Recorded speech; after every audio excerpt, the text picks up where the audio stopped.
की पूजन का सबसे बड़ा महत्व यही है। अगर हमारे पास में जो है, हमारे को जो भगवान भोलेनाथ ने दिया है, हमको जो नारायण ने दिया है, उसी के अनुसार हम भगवान की सेवा करें। धनतेरस ये नहीं कहती कि आपके पास में कुछ नहीं है तो आप कर्जा कर कर चांदी के बर्तन खरीद के लाओ। धनतेरस ये नहीं कहती कि आपके पास में कुछ नहीं है तो कर्जा कर कर आप सोने की अंगूठी बनवा कर लाओ। धनतेरस ये नहीं कहती कि आपके पास में कुछ नहीं है तो कुछ घर का ही सामान बेचकर हम दूसरी सामग्री लेकर जाए। नहीं नहीं नहीं, धनतेरस कभी नहीं कहती। माता लक्ष्मी की कथा, धनवंतरी की कथा नहीं कहती कि आप कर्जा लेकर अपने घर में फ्रिज लाएं, वॉशिंग मशीन लाएं, या सामान लाएं, या कपड़े लाएं, या वस्त्र लाएं, या आभूषण लाएं।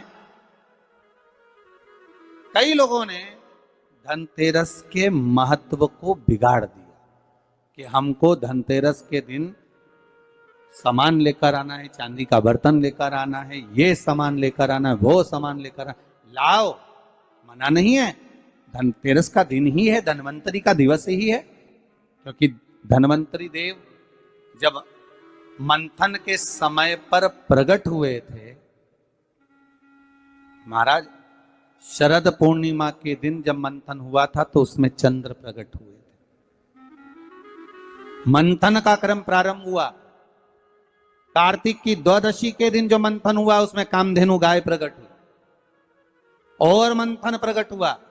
त्रयोदशी आई, धनवंतरी देव प्रकट हो गए, जिनके एक हाथ में शंख है, दूसरे हाथ में चक्र है, तीसरे हाथ में सुंदर औषधि है और चौथे हाथ में सुंदर अमृत का कलश है। स्वयं धनवंतरी देव प्रकट होते। और ये धनवंतरी है कौन? भगवान विष्णु का ही एक अंश।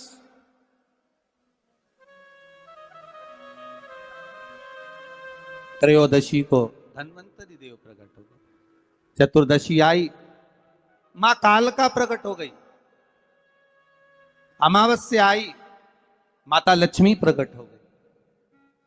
ऐसे मंथन में निकल रहा है। पर धनवंतरी के हाथ में अमृत कलश है। इसलिए हमारे यहां हिंदू धर्म में ये रीति रही है कि धनतेरस के दिन कोई सामग्री खरीदी जाती है, पीतल की, तांबे की, कोई वस्तु हम खरीदते हैं। पर आज का समय का जो फैशन बढ़ता गया तो कहा साहब चांदी के बर्तन खरीदना जरूरी है, चांदी का सामान खरीदना जरूरी है, सोने का पात्र, सोने की वस्तु खरीदना जरूरी है, ये सामग्री खरीदना। तो यहाँ शास्त्र नहीं कह रहा कि महाराज इतने महंगे महंगे पदार्थ खरीदो और घर में कर्जा कर लो। शास्त्र तो यह कहता है कि धनवंतरी की पूजन करना है आपको। अगर आप एक सामग्री भी लेकर आ रहे हैं तो उसमें आपका भाव जुड़ा होना चाहिए, कर्जा नहीं जुड़ा होना चाहिए।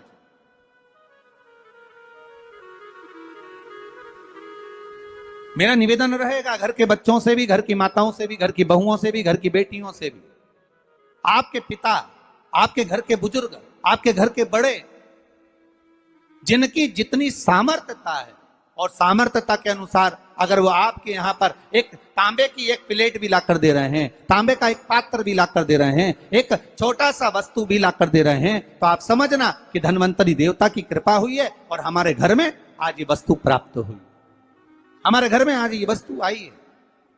उसी को आप स्वर्ण की मान ले, उसी को आप चांदी की मान ले और उसी का पूजन करें। महाराज धनतेरस की कथा तो आप लोगों ने श्रवण करी होगी पहले। धनवंतरी की कथा, एक बार भगवान विष्णु मृत्यु लोक में भ्रमण करने निकले और भगवान विष्णु जब मृत्यु लोक में भ्रमण करने के लिए निकलते हैं, बड़े आनंद में जा रहे हैं। देवऋषि नारद उनका दर्शन कर रहे हैं। श्री नारद जी महाराज देख रहे हैं भगवान विष्णु जा रहे हैं, माता लक्ष्मी इनके पीछे पीछे चली। भगवान विष्णु ने पलटकर देखा, लक्ष्मी आप कहां आ रही हो? लक्ष्मी जी बोली, प्रभु मेरे को आपके साथ चलना। भगवान बोले, लक्ष्मी आप हमारे पीछे, हम दक्षिण की ओर जा रहे हैं और आप हमारे पीछे पीछे आ रही हो, इस दक्षिण की ओर आपको नहीं आना चाहिए, आप रुको। लक्ष्मी जी मानी नहीं। भगवान विष्णु लक्ष्मी जी से तुरंत, लक्ष्मी कहां जा रही हो? आपको मालूम है ये दक्षिण दिशा है जहां मैं जा रहा हूं, सुनो आप यहां प्रवेश ना करिए। लक्ष्मी जी कहती नहीं स्वामी, मैं आपके पीछे पीछे चलूंगी। लक्ष्मी जी को खूब समझाया भगवान विष्णु ने, नहीं मानी मां लक्ष्मी, जाने के लिए आतुर हो गई, जाने लगी। और माता लक्ष्मी जब जाने लगी, भगवान समझा समझा कर रह गए, समझा समझा कर भगवान रह गए, नहीं मानी, चल दी, पीछे पीछे जा। भगवान रोक रहे, नहीं मानी। चलते चलते लक्ष्मी जी ने क्या देखा कि एक सुंदर गन्ने का ईख का एक खेत है। आपने देखा होगा, जितने भी लोग इस पावन धन्वंतरी कथा को सुन रहे हैं, धनतेरस के पावन कथा को श्रवण कर रहे हैं, उन्होंने देखा होगा कि जब दिवाली की पूजन होती है तो दीपावली की पूजन में कई जगह पर गन्ने को, ईख को पूजन में रखा जाता है। अब भैया कोई ब्राह्मण देवता से पूछे कि महाराज जी ये गन्ना पूजन में क्यों रखा जाता है, लक्ष्मी जी की पूजन में?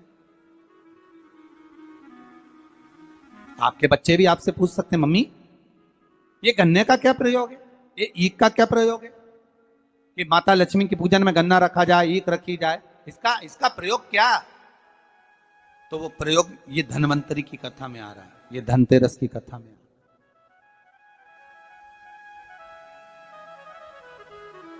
महाराज, हिंदू धर्म के अंतर्गत भगवान की पूजन में जो जो सामग्री चढ़ती है उसका कहीं ना कहीं कुछ ना कुछ प्रमाण जरूर रहता है, जरूर। अगर भगवान पर कोई वस्तु चढ़ी है, हमारे भोलेनाथ जी पर अगर धतूरा चढ़ा है, बेलपत्र चढ़ा है, समीपत्र चढ़ा है, हमारे भोलेनाथ जी पर अगर श्वेत पुष्प चढ़ा है, श्री गणेश जी महाराज को कहीं दुर्वा चढ़ी है, मां जगत जननी जगदम्बा को लाल पुष्प समर्पित किए गए हैं, उसका प्रमाण कहीं ना कहीं हमारे शास्त्रों में मिलता ही है, उसका प्रमाण हमारे शास्त्रों में मिलेगा। गन्ने का, ईख का प्रमाण यहां आता है धन्वंतरी की कथा में कि माता लक्ष्मी गन्ने के खेत को देखकर, माता लक्ष्मी ईख के खेत को देखकर रुक गई और ईख के खेत को देखकर रुकी और भगवान विष्णु आगे बढ़ गए। गन्ने के खेत को जब माता लक्ष्मी ने देखा, उसमें से एक गन्ने का टुकड़ा, एक ईख का टुकड़ा माता लक्ष्मी ने तोड़ लिया।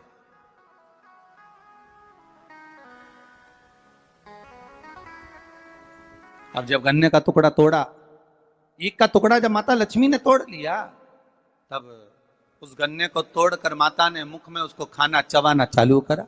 उस गन्ने का रस माता प्राप्त करने लगी।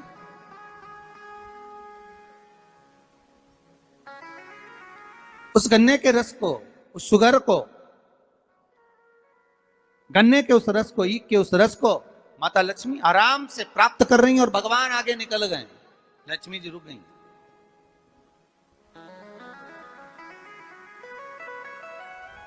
देखा माने, स्वामी तो आगे चले गए, स्वामी ने पलटकर देखा लक्ष्मी गई कहां। भगवान जब वापिस आ रहे थे लक्ष्मी जी को ढूंढने के लिए, देखने के लिए, तब माता लक्ष्मी उस गन्ने के खेत में खड़ी होकर गन्ने को खाते हुए जब देखी गई, भगवान विष्णु ने कहा लक्ष्मी आपने श्रेष्ठता का कर्म नहीं करा। बहुत सुंदर प्रसंग है महाराज जी, ध्यान दीजिएगा।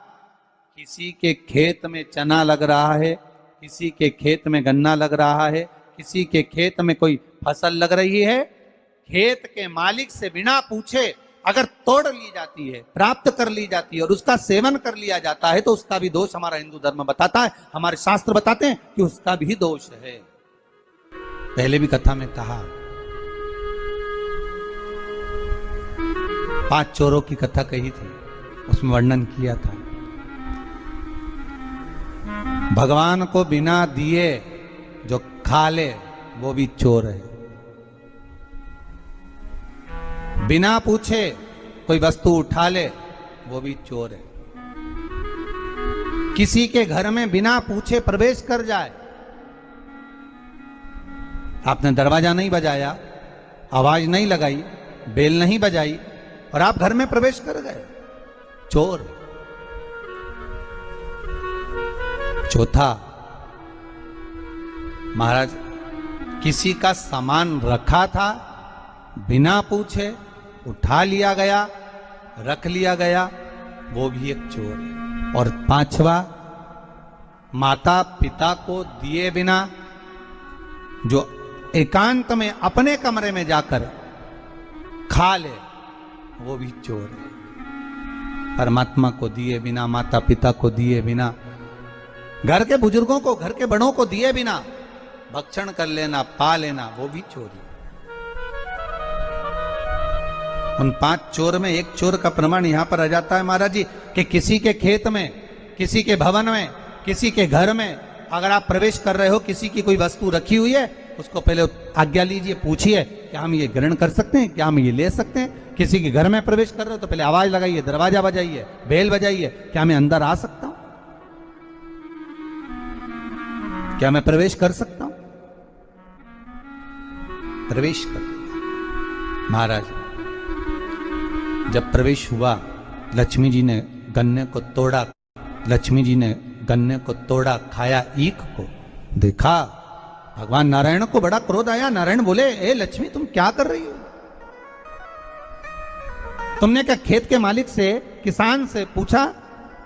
उस किसान से आज्ञा ली आपने कि मुझे गन्ने खाना है, मुझे ईख खाना है, मुझे इसका रस प्राप्त करना है? आपने आज्ञा ली है? आपने पूछा है? माता लक्ष्मी जी हंसकर मुस्कुराकर बोलती है, पूरा ब्रह्मांड, पूरी पृथ्वी, संपूर्ण विश्व हमारा ही तो है।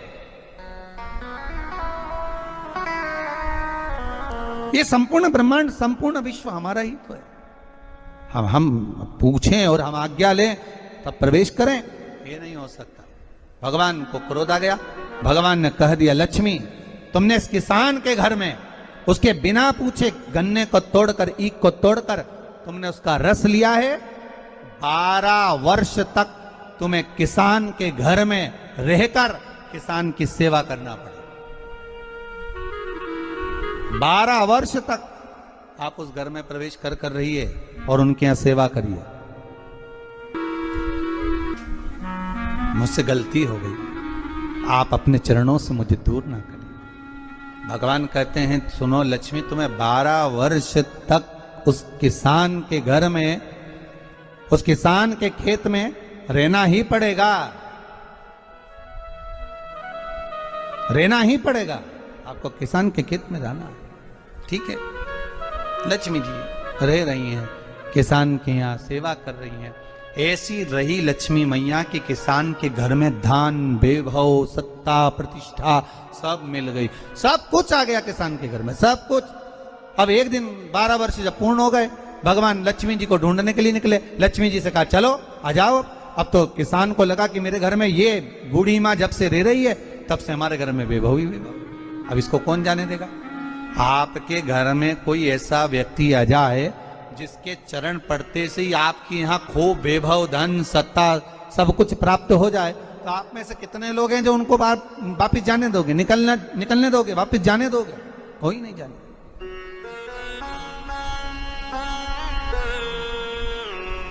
महाराज कौन जाने दे? थोड़ा और रुक जाइए, और रुकिए, और रुकिए। माता जाने का कहती हैं, किसान रोक लेता है।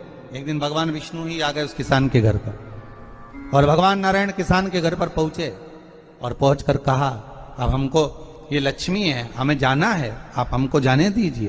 किसान को कहा, किसान पहचान नहीं पा रहा। भगवान बुजुर्ग का रूप रख कर आए, जैसे लक्ष्मी एक बूढ़ी का रूप रखकर सेवा कर रही है, उसी तरह किसान भी बूढ़े का रूप रखकर सेवा कर रहा है। महाराज भगवान ने किसान को कहा कि तुम गंगा नहा कर आओ, तब हम जाएंगे। गंगा नहाते समय किसान के हाथ में कौड़ी दे दी। 4 कौड़ी लेकर किसान गंगा नहाने गया। जैसे ही गंगा जी में कौड़ी डालने को कहा, गंगा मैया प्रकट हो गई। किसान पूछता है, आप कौन? गंगा जी कहती है, मैं विष्णुपदी गंगा हूं, आप क्यों प्रकटी हो? गंगा जी ने कहा, आपको मालूम है ये कौड़ी किसने दी है? नहीं, तुम्हारे घर में जो है वो नारायण है। नारायण ने दिया? अब दौड़ कर गया और नारायण के चरणों को पकड़कर कहा, नाथ आप क्यों आए हो ये तो बताओ। भगवान ने कहा, आपको मालूम नहीं, मैं लक्ष्मी को लेने आया हूं, पर लक्ष्मी को तो मैं अपने यहां रखना चाहता हूं नाथ, मैं इसको छोड़ नहीं सकता।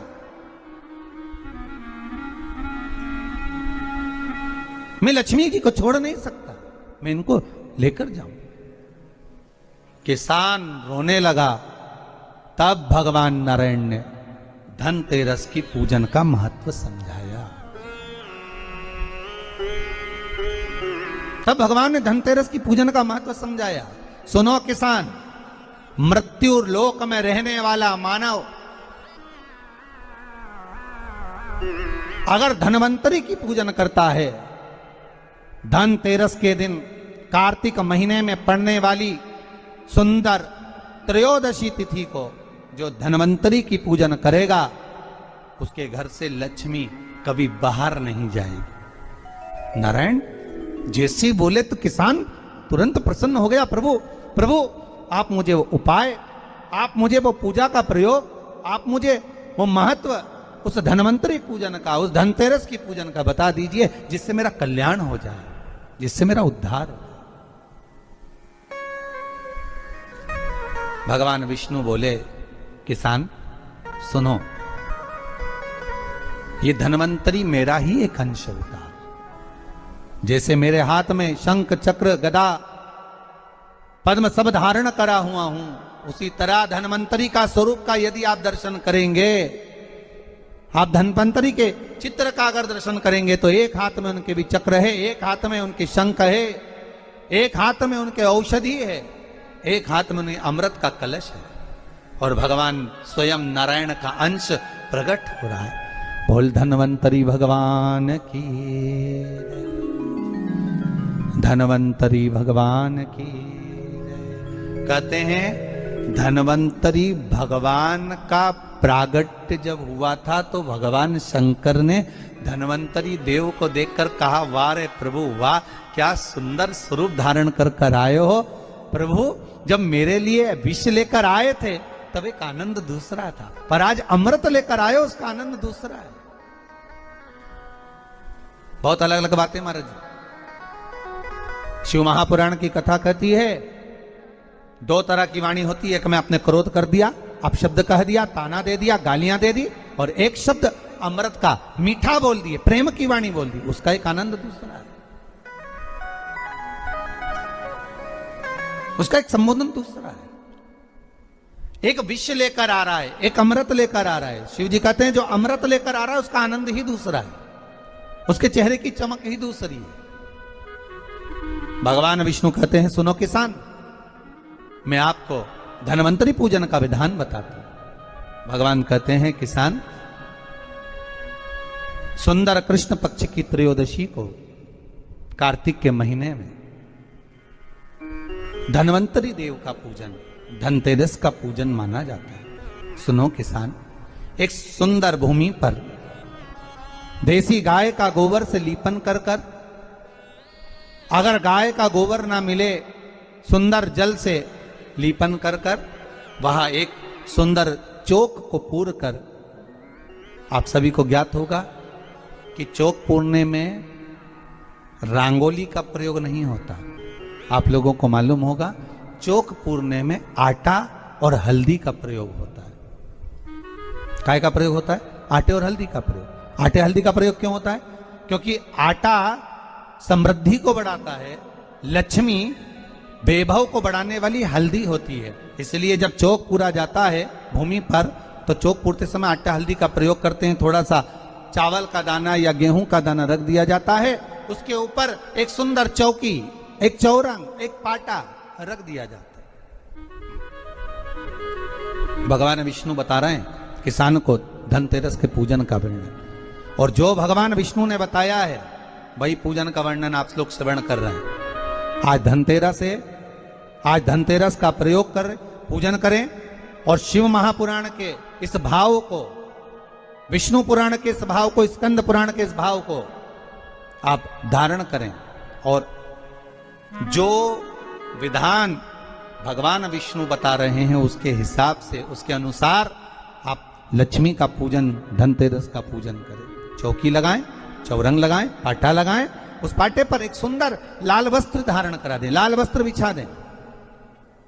एक थाली लें, उस थाली पर कंकु से, रौली से, कुंकू से गिला कर स्वस्तिक का निर्माण कर दें। स्वस्तिक का निर्माण कर घर में अगर चांदी का सिक्का हो, अगर चांदी का सिक्का नहीं हो, चांदी का कॉइन नहीं हो, तो अपने घर का 1 का सिक्का, 2 का सिक्का, 5 का सिक्का, 10 का सिक्का, जो भी आपके घर में हो वो कॉइन ले लें महाराज, उसको थाली के अंदर रख दें स्वस्तिक के ऊपर। फिर उसका स्मरण करें, आटे के 7 दिए बनाएं, एक थाली में, एक प्लेट में रख लें, घी के दिए बनाएं और उसमें सुंदर बाती को लगा दें। ध्यान दीजिएगा, इसमें जो बाती लगेगी वो लंबी बाती लगेगी। लक्ष्मी जी की पूजन में जितनी भी बाती लगे वो लंबी लगे। महाराज घी के दिए लगा दें 7, सातों दियों को प्रज्वलित कर लें, प्रकट कर लें। एक दिया तेल का लगा लें। तेल का जो दिया लगाया है, जहां पर आपने सिक्का रखा है, कॉइन रखा है, उसका लेफ्ट हैंड, मतलब आप ऐसे बैठे हो तो आपका सीधा हाथ की ओर आप तेल का दिया लग दें। और जो 7 दिए आपने लगाए हैं वो लक्ष्मी जी के राइट हैंड, मतलब आपका लेफ्ट हैंड हो गया, लक्ष्मी जी का राइट हैंड, आपका लेफ्ट हैंड हो गया, आपका उल्टा। वहां पर 7 दिए जो आपने प्रज्वलित करे हैं वो प्लेट में रख दें। सुंदर थाली जो आपने पूजन के तैयार करी है, उसमें कुंकू, रोली, हल्दी, अबीर, गुलाल, चंदन, मौली, लाल धागा, मौली, अमरबेल के टुकड़े, कमलगट्टे, हल्दी की गांठ, सुंदर भाव में उसको रख। जल का पात्र सुंदर आनंद से, जो क्वाइन चांदी का और देसी क्वाइन आपने जो रखा है उसका जल से पूजन करें। लक्ष्मी पूजन का समय अलग अलग होता है, पर धनतेरस की पूजन का जो समय है वो प्रदोष काल से प्रारंभ हो जाता है। कब से प्रारंभ हो जाता है? प्रदोष, क्योंकि शिव के द्वारा निर्मित है लक्ष्मी पूजन का भाव। महाराज क्वाइन का पूजन करें, कंकु आदि से पूजन करने के बाद दोनों सिक्कों को उठा लें। दोनों कॉइन, जो चांदी का सिक्का है और जो देसी कॉइन है, उसको उठाकर उस पर जो कलेवा है, मौली है, नाड़ा है, लच्छा है, उसको लपेटना प्रारंभ कर दें और उसको लपेटें। पहले चांदी का सिक्का लपेट दे, फिर देसी सिक्का जो आपने रखा है, 1, 2, 5, 10 का जो सिक्का रखा है उसको लपेट, थाली में उसको रख लें। फिर वापस उस पर जल का छींटा देकर उसका पूजन करें। महाराज हल्दी, रौली, मौली, चंदन आदि लगाकर सुंदर भाव से चावल को हल्दी में भिगो लें और पीले चावल कर उल्टे हाथ में चावल लेकर माता लक्ष्मी के ऊपर जो 2 सिक्के रखे हैं उनका पूजन करें। साथ में जब चावल छोड़ते जाएं तो गणेश जी का भी स्मरण करते जाएं। हे रिद्धि सिद्धि के दाता श्री गणेश जी महाराज, आप हमारे यहाँ पर सदा माता लक्ष्मी को लेकर, कुबेर भंडारी को लेकर सदा विराजमान रहें, नारायण को लेकर सदा विराजमान रहें। चावल छोड़ते जाएं और बाबा से विनती करते जाएं, माता लक्ष्मी से निवेदन करते जाएं, भगवान शिव का स्मरण करें, भगवान नारायण का स्मरण करें, माता लक्ष्मी का स्मरण करें, रिद्धि सिद्धि के दाता भगवान श्री गणेश जी महाराज का स्मरण करें, छोड़ते जाएं। जब चावल पूर्ण छोड़ दे में पूजन पूरी तरह से हो जाए, तब महाराज 7 सुंदर आनंद से अमरबेल के टुकड़े, अमरबेल वृक्ष पर एक पीले कलर की बेल चलती है, पीली, उसमें पत्ते नहीं होते, वो किसी भी वृक्ष पर डली रहती, वो अमरबेल कहलाती। ये अमरबेल लक्ष्मी पूजन में, समृद्धि के लिए, मकान के मुहूर्त के समय पर, गृह प्रवेश के समय पर बहुत कार्य आती है। महाराज ये अमरबेल को पानी की जरूरत भी नहीं पड़ती, आप रूप किसी वृक्ष पर डाल दी जाए वो अपने आप फलती चली जाती है। उसी तरह हमारे यहाँ भी हम भगवान से यही प्रार्थना करते हैं, जैसे अमरबेल बिना पानी पड़े भी किसी भी वृक्ष पर डाल दी जाए पनपती जाती है, बढ़ती चली जाती है, ऐसे हमारे घर में बेबहू लक्ष्मी बढ़ती जाए। अमरबेल के 7 टुकड़े, कमलगट्टे 7, हल्दी की गठान 7 माता लक्ष्मी को समर्पित कर दें। दोनों हाथों में हल्दी पिसी हुई लीजिए और माता लक्ष्मी के ऊपर उसे चढ़ाना प्रारंभ कर दीजिए। 7 बार पिसी हुई हल्दी वो सिक्कों पर चढ़ा दें, अपनी मनोकामना कर कर अपने घर में माता लक्ष्मी को विराजमान करने के लिए। जब हल्दी पूर्ण चढ़ जाए, हाथ में कुंकू ले लीजिए, रोली ले लीजिए, उस रोली कुंकू को भी माता लक्ष्मी को समर्पित करिए। तब इसके पश्चात सुंदर जो भी घर में मिष्ठान हो, मीठा हो, नहीं हो, शक्कर हो, गुड़ हो, मिश्री हो, जो भी आपके पास में हो, खड़ी शक्कर हो, वो भगवान को माता लक्ष्मी को भोग रख दीजिए। अगर कुछ मीठा बना हो तो मीठा रख दीजिए। महाराज घर में संपूर्ण पूजन कर कर आपके घर में जो देवालय में भगवान बैठे हैं उनका भी पूजन करिए। पूजन करने के पश्चात आप माता लक्ष्मी से निवेदन करिए, हे माँ आप हमारे यहाँ सदा विराजमान हो। महाराज ये जो पूजन है भगवान विष्णु जो बता रहे हैं किसान को, ये 5 दिन की पूजन है पूरी। आज कौन से दिन का पूजन बता रहे हैं? पहले दिन का। आज धनतेरस से रूप चौदस, अमावस्या, एकम और दूज, ये 5 दिन तक दीपावली का पर्व मनाया जाता है, दीप महोत्सव मनाया जाता है। पूजन करने के बाद जो 7 दिए आपने प्लेट में रखे हैं, थाली में रखे हैं पूजन के लिए, घी के, उन 7 दियों से माता लक्ष्मी की आरती उतारिए। उन 7 दियों से माता लक्ष्मी का पूजन करिए। माता लक्ष्मी से विनती करिए, मां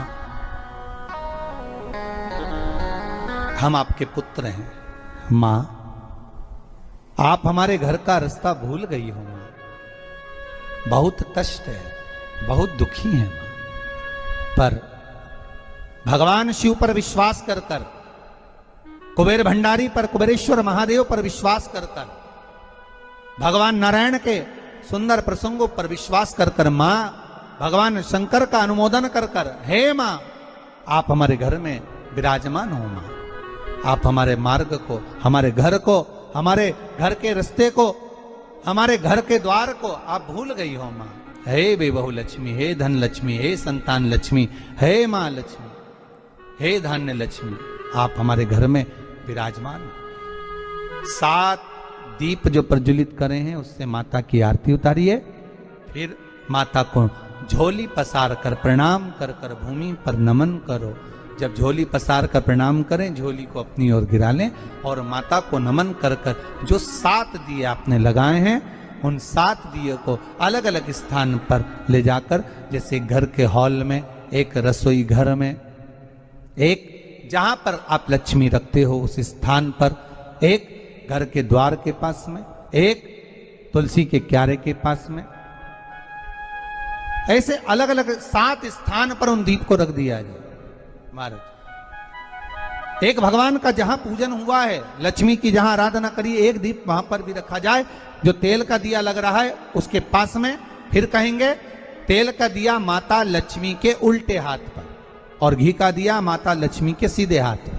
मतलब जो सिक्के आपने रखे हैं उस सिक्के का उल्टा हाथ तेल का, मतलब आपका सीधा हाथ होगा जहां तेल का दिया रखाएगा, और जहां आपका उल्टा हाथ होगा जहां पर घी का दिया लगाएगा, वहां माता जी का सीधा हो गया, आपका उल्टा हो। माता का स्मरण, माता लक्ष्मी से निवेदन करिए, हे मां कृपा सागर, करुणा सागर मां आप भगवान विष्णु के साथ विराजमान हो, आप भगवान नारायण के साथ में हमारे यहाँ सदा विराजमान हो मां, ऐसी कृपा कर दीजिए। महाराज मां से विनती कर कर बड़ा उत्साह, बड़ा उमंग, बड़ा आनंद रखना, ये भाव रखना घर में। भगवान विष्णु कहते हैं किसान से, हे किसान आपने अगर धनवंतरी की पूजन करी है, धनतेरस की पूजन करी है, कोई वस्तु, कोई सामग्री अगर आप लेकर आए हो, कोई पात्र लेकर आए हो, कोई तांबे का पात्र लाए हो, जो भी वस्तु आप नहीं लेकर आए हो उसका भी पूजन उसी दिन कर लेना चाहिए।